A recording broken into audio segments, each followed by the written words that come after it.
Good morning everyone. எனக்கு ரொம்ப பசியா இருக்கு.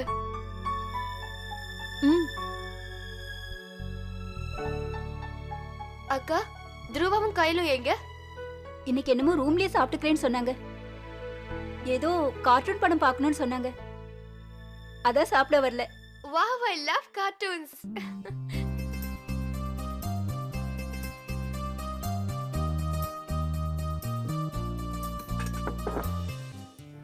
அக்கா, நீங்க என்னக்கா பண்றீங்க?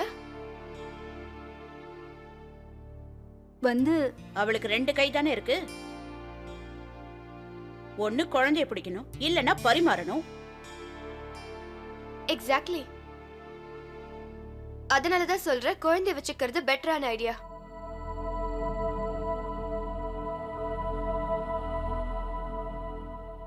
அக்கா, எனக்கு ஒரு விஷயம் சொல்லுங்க. எதுக்கு டெய்லியும் நீங்களும் ஷாலினியும் எங்களுக்கு சர்வ் பண்றீங்க? நீங்க 2 பேர் கூட எங்க கூட தாராளமா சேர்ந்து சாப்பிடலாமே. அது நீ இந்த வீட்டோட எல்லா கட்டுப்பாட்டையும் மாத்தணும்னு கங்கணம் கட்டிக்கிட்டு உள்ள வந்திருக்கியா? என்ன எலெக்ஷன்ல நிக்க போறியா? இல்ல ஆண்டி, நம்ம எல்லாருக்குமே 2 கை தான் இருக்குன்னு நான் சொல்ல வரேன். அப்புறம் எதுக்காக இன்னொருத்தங்க சர்வ் பண்ணணும்? சாப்பாட்டை நம்மளே எடுத்து சர்வ் பண்ணிக்கலாமே. மைரா, இந்த வீட்ல இதுதான் எங்களோட பழக்கம். வீட்டு பொண்ணுங்க தான் எல்லாருக்கும் பரிமாறுவாங்க.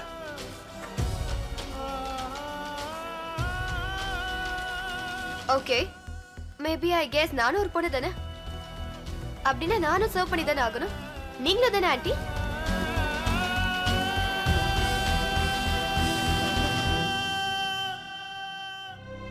ஐ மீன், நம்ம எல்லாருமே டர்ன்ஸ் எடுத்துக்கணும். ஒரு நாள் நான் சர்வ் பண்றேன், ஒரு நாள் நீங்க சர்வ் பண்ணுங்க ஆண்டி. நிச்சயமா நடக்காது.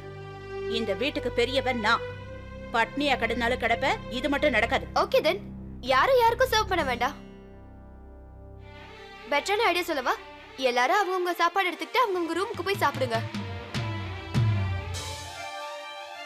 ஆமா, எங்களுக்கு பொண்ணு இல்ல, நாங்க சாப்பிட்டுக்குவோம்.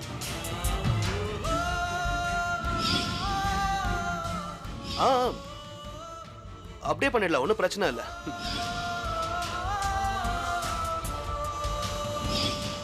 கிரேட். இனிமே யாருமே யாருக்கும் சர்வ் பண்ண வேண்டாம். ஷாலினி அக்கா, உட்காருங்க. நம்ம எல்லாருமே சேர்ந்தே சாப்பிடலாம். Come on, sit அக்கா.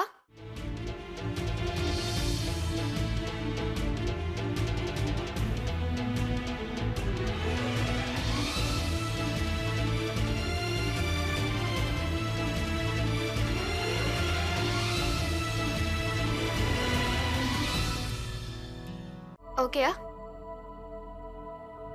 Not bad, babe. Thank you.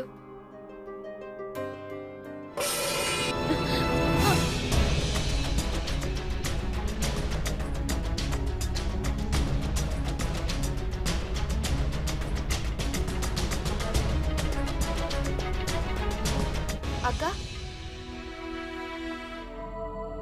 இங்க பாருங்க. குழந்தைக்கு ரொம்ப பசிக்குது போல இருக்கு. நீங்க போய் பால் கொண்டு வாங்க. இல்ல அத்தை, இந்த வீட்டு மருமகளுங்க தலையால நடக்க ஆரம்பிச்சுட்டாளுங்க.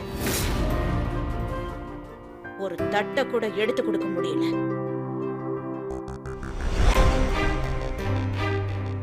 அத்தை நானே மைத்ரி, நீ உட்கார், நானே எடுத்துறேன்.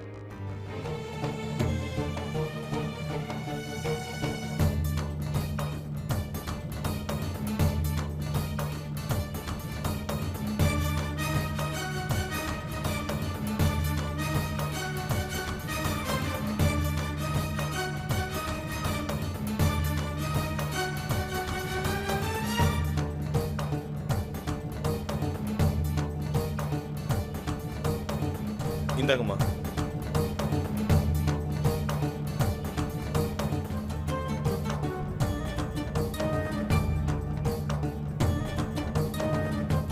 You know what, Auntie? நீங்க போன ஜென்மத்துல ஏதோ பெரிய புண்ணியம் பண்ணிருக்கீங்க. அதனாலதான் சுராஜானா மாதிரி ஒரு பையனும் மைதிலி அக்கா மாதிரி ஒரு மருமகளும் கிடைச்சிருக்காங்க.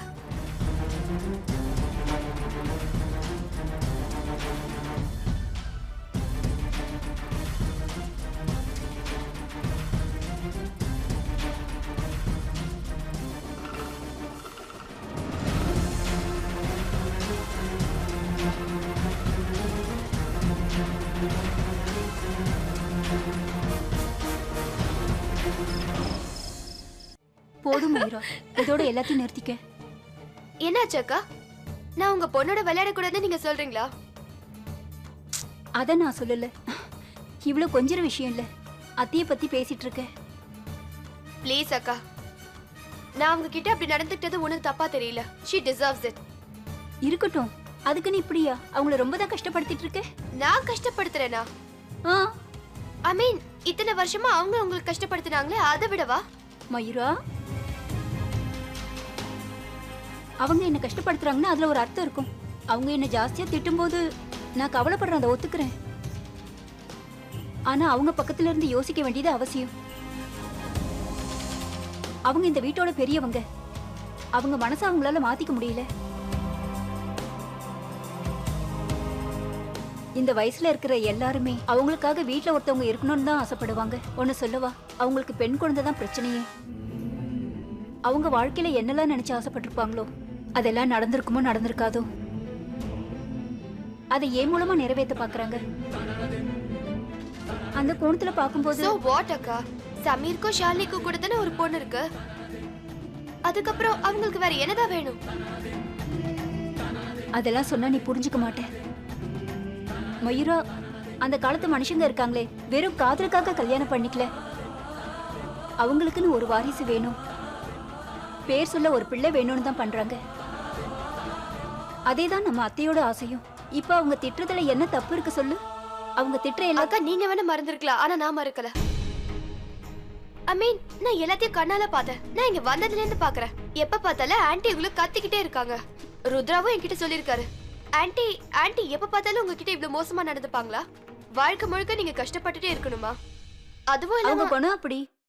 எல்லா விஷயத்தையும் நம்ம ஒவ்வொரு கண்ணோட்டத்துல பார்க்கணும். அவங்க திட்டுற ஒவ்வொரு திட்லயும் ஒரு நல்ல விஷயம் இருக்கும். நல்ல விஷயமா? அதுவும் அந்த ஆன்ட்டி கிட்டயா? எப்படி? எப்படின்னா, உன்னோட அண்ணன் இருக்காருல்ல, அவர் இல்லைன்னா நான் எப்படி இந்த வீட்டுக்குள்ள வந்திருப்பேன்? அவரால தானே அத்தை என்ன இந்த வீட்டுக்கு கூட்டிட்டு வந்திருக்காங்க. உங்க அண்ணனுக்கு இந்த ஒரு பொண்ணு தான் சரியானவன்னு அத்தை தானே தேர்ந்தெடுத்திருக்காங்க. இங்க பாரு மயிரா, அத்தை பாக்கிறதுக்கு தான் சிடுசிடுன்னு இருக்காங்க. ஆனா அவங்க அப்படி இல்லை. ஒரு விஷயம் நீ கூர்ந்து கவனியே, சில சமயம் துருவா கையிலோட சேர்ந்து விளையாடுவாங்க. அதுதான் அவங்களோட குணமே. அதெல்லாம் பார்க்கும்போது நான் திகச்சு நின்று இருக்கேன். எவ்வளோ அன்பு, எவ்வளோ பாசம் காட்டுறாங்க எனக்கு நல்லா தெரியும். அவங்க உணர்வுகளை அவங்க மனசுக்குள்ளேயே பூட்டி வச்சிருக்காங்க. அதை அவங்க வெளியே காட்டிட்டா எல்லார் கண்ணுக்கும் அவங்க பலவீனமா தெரிய ஆரம்பிச்சிருவாங்க. அதான் அவங்க சிடுசடுன்னு இருக்காங்க. எனக்கு தெரிஞ்சு அவங்க சீக்கிரமே மாறுவாங்கன்னு நினைக்கிறேன். ஒன்னு சொல்லவா, அத்தை இந்த வீட்டுல எத்தனை வருஷமா இருக்காங்க தெரியுமா? அவருக்கு 10 வயசா இருக்கும்போது ரொம்ப தனிமையில இருந்தாங்க. மாமா அவங்கள விட்டுட்டு பிஎஸ்டி வேலை தான் முக்கியம்னு அவங்கள தனியா விட்டுட்டு போயிடுவாரு. குழந்தைகளையும் பார்த்துக்கிட்டு, வேலையும் பார்த்துக்கிட்டு, வியாபாரத்தையும் பார்த்துக்கிட்டு ஒரு சாதாரண மனுஷியால பண்றது ரொம்ப கஷ்டம் மயூரா.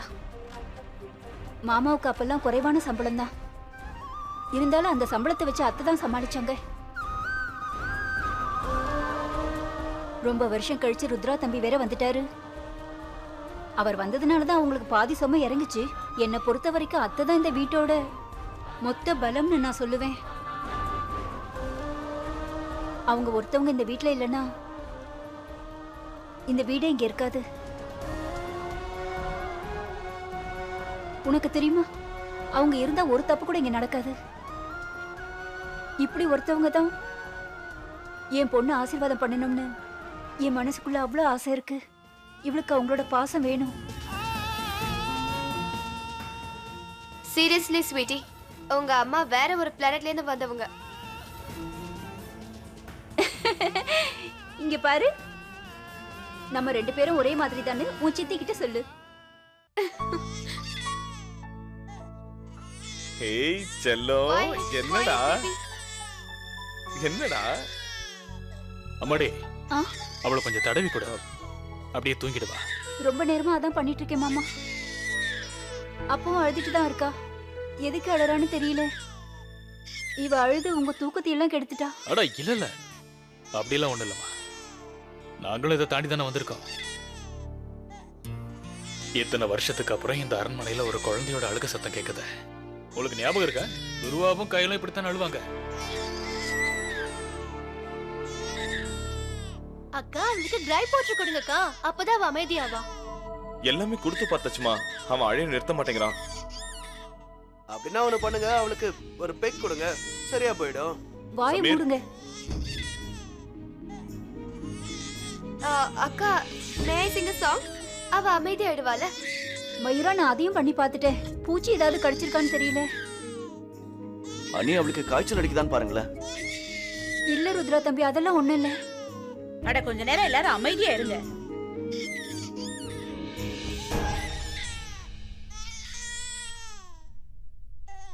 இப்படி எல்லாம் பண்ணா குழந்தை அழுகை நிறுத்தாது. ஆனா அம்மா, ப்ளீஸ் ஆண்டி, நீங்க இந்த குழந்தைய வச்சு வீணா. வாய மூடு. உன் பேச்ச நான் நிறையவே கேட்டுட்டேன். குடு, குழந்தைய குடு. ஓ சரி சரி சரி சரி, அழாதம்மா, அழாத அழாத அழாத. சரி சரி சரி சரி. என்னம்மா இப்படி அழுவுற? நீ இப்படி அழுதுனா வீடு என்னத்துக்கு ஆகும்? ஒரு வருஷம் வரைக்கும் குழந்தைக்கு பழைய துணி தான் போடணும், அதுதான் மெதுவா இருக்கும். ஆனா உன்னோட அம்மாவுக்கு தான் கொஞ்சம் கூட புத்தியே இல்லை.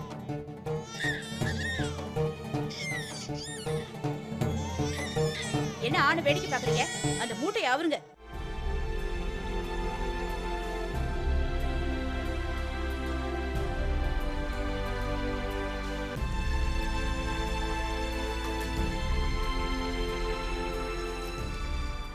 அதுல இருந்து ஒரு துணியை எடு.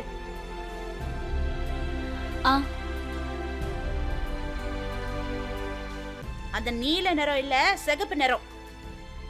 இது என்னோட பேத்தி, பேரன் இல்ல.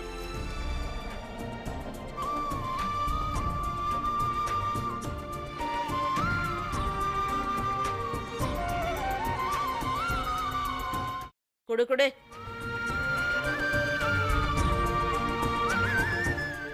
சாபாஷ், அப்படிதான் அப்படிதான், போட்டுக்கோ போட்டுக்கோ. நல்ல பொண்ணு தானே நீ.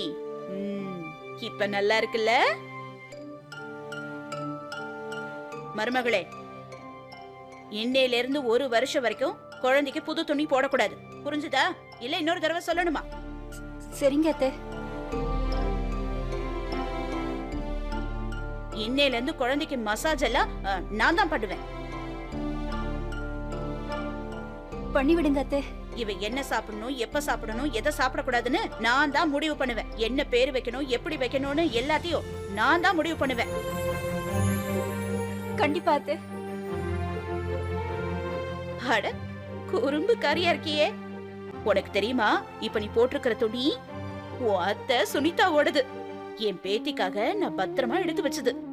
ஆனா உன் ஷாலினி சித்தி இருக்காளே, அவ சரியான முட்டாள். நான் சொல்றத கேட்க மாட்டா. கையல் அக்காவுக்கு புது ட்ரெஸ் வாங்கி கொடுத்துட்டா. அதனால இனிமே இந்த எல்லா ட்ரெஸ்ஸும் உனக்குதான், நீயே போட்டுக்க. ஏன்னா உன்னோட அம்மா நான் சொல்றதுதான் கேப்பா. இந்த வீட்டுக்கு வந்த நாள்ல இருந்து நான் என்னெல்லாம் சொன்னேனோ அததான் அவ செய்யறா. ஒரு தடவை கூட மாட்டேன்னு சொன்னதில்ல. சில சமயம் எனக்கு கூட இந்த அளவுக்கு மருமக கிடைப்பாங்களான்னு தோணும். நீ பெரியவள ஆனதுக்கு அப்புறம் இந்த மாதிரி நல்லவளா இருக்க கூடாது.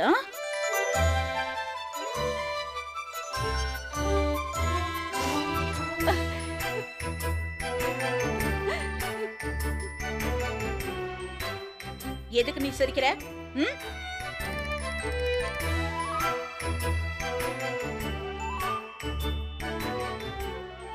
நான் இன்னும் எல்லாத்தையும் பேசி முடிக்கல. இப்ப நீ இன்னொரு வேலையும் பண்ணி ஆகணும்.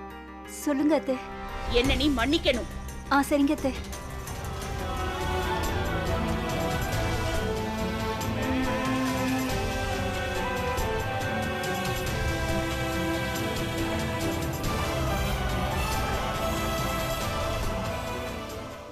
எனக்கு தெரியும் மைதிலி,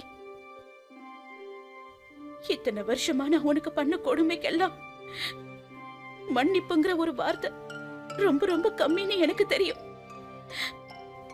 ஆனா அதை தவிர எனக்கு வேற வழி தெரியலம்மா.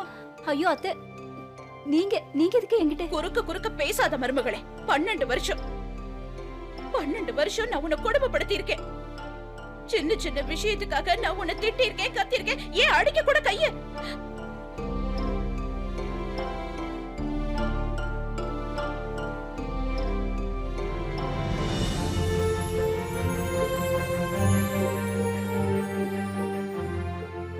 ஆனா இத பத்தி ஒரு வார்த்தை கூட கேட்டதில்ல.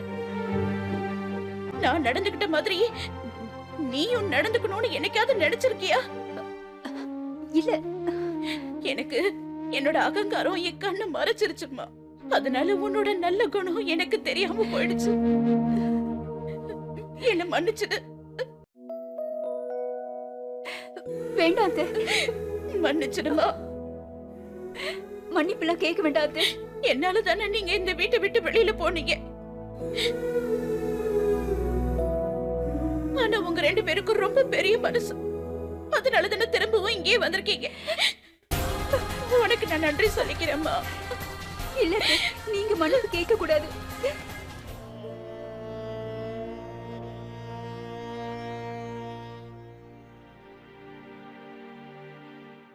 சுராஜ்,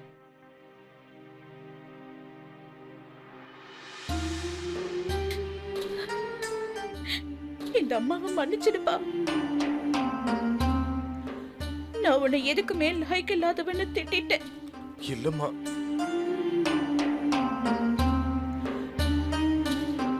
நான் எப்பவுமே உன்னை கீழ்த்திரமா தாண்டா நடத்திருக்கேன். இல்லம்மா. ஆனா உண்மை என்னன்னா, இன்னைக்கு உன்னை என் பிள்ளைன்னு சொல்லிக்கிறதுல கர்வப்படுறேன். என்ன மன்னிச்சிடுப்பா. இல்லம்மா. இல்ல.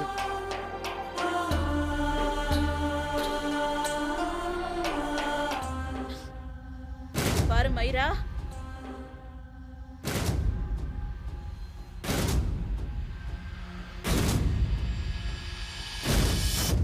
உனக்கு நான் ரொம்ப நன்றி கடன் பட்டிருக்கேன். உன்னாலதாம்மா எனக்கு ஒரு புது பேத்தி கிடைச்சிருக்கா. நீயும் ருத்ராவும் சேர்ந்து தானே இவங்களை வீட்டுக்கு கூட்டிட்டு வந்தீங்க. உனக்கு ரொம்ப ரொம்ப நன்றிம்மா. No please, it's okay. Hello அத்தம்மா, எனக்கும் நன்றி சொல்லுங்க. எல்லார்கிட்டயும் போனீங்க, என்கிட்ட எப்போ வருவீங்க?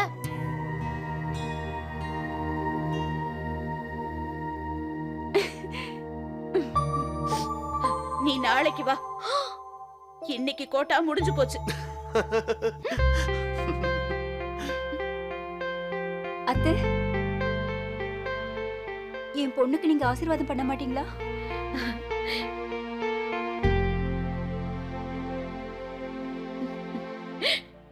ஏய்,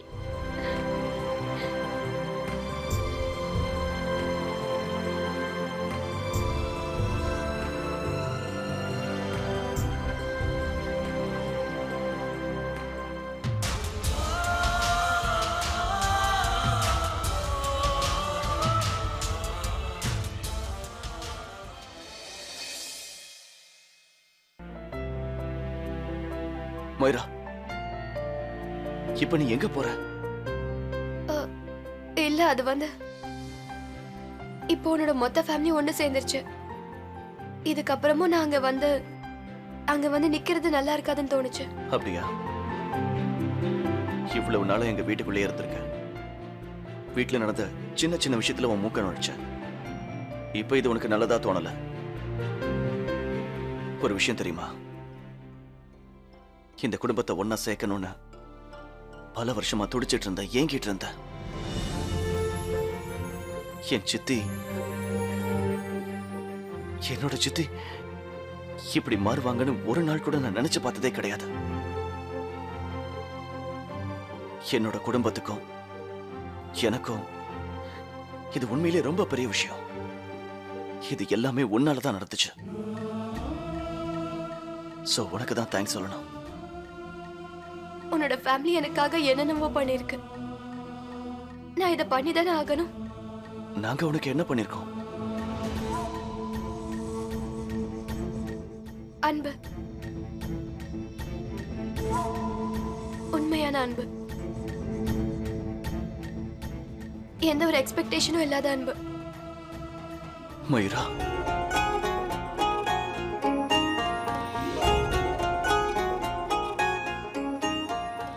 என்ன மாயம், என்ன மாயம், காயமெல்லாம் மெல்ல தேயும். வண்ண கோலம், வண்ண கோலம், கண்கள் தானே